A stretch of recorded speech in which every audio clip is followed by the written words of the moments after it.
mga gamit ni Mommy. Lahat na lang pinakikialaman niyo! No!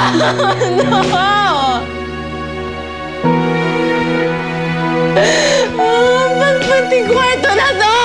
Pati kwarto na to!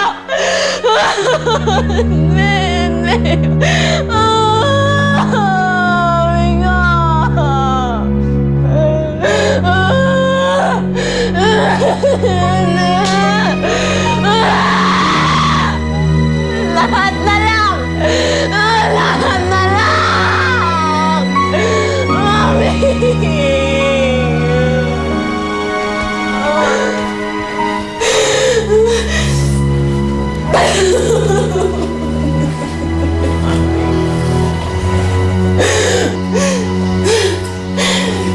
Anong ginagawa mo dito?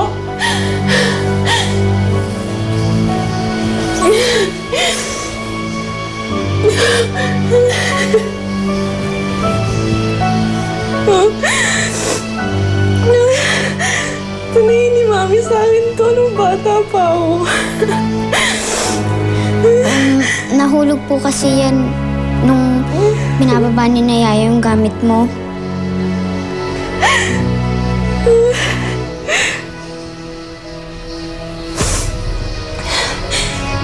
Anong titingin mo dyan? Gusto mo rin sunugin to? Hindi po! Get out! Leave me alone! Leave me and my mom alone! Leave me alone! Oh, Mommy, I'm sorry. Hindi ko naligtas yung sewing machine mo. I'm sorry, Mommy. I'm sorry.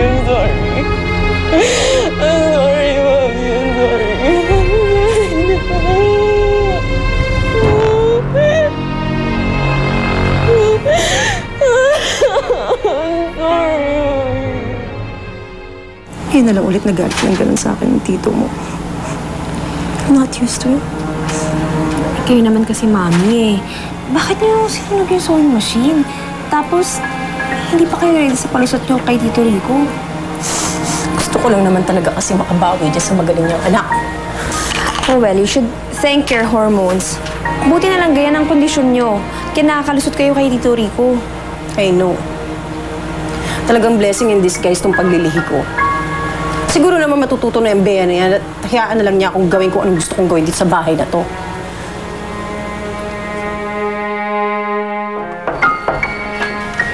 Bea. Bea.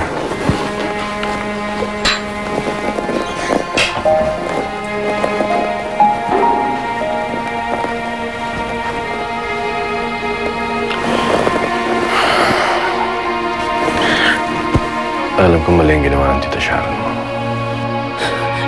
Milagro, Dad! Nakita mo yata yung pagkakamali niya ngayon, no? Kaya nga ako narito para humingi ng pasensya para sa kanya. Pasensya? Pagkatapos siyang sunugin yung pinaka-inaalagaan kong alaala ni Mommy, pasensya lang?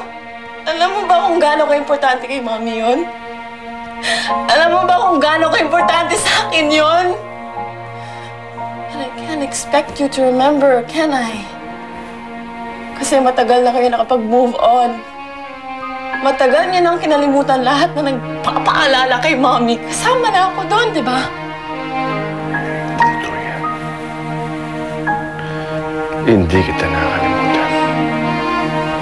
You know, this is just something that I didn't expect to happen, you know.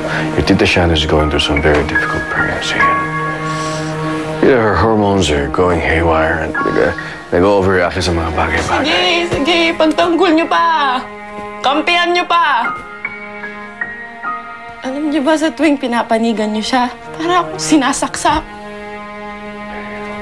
Dad, alam niyo, huwag na lang kayo magsalita. Kasi baka may mabitaw na naman kayong pangako sa akin na hindi niyo naman paninindigan.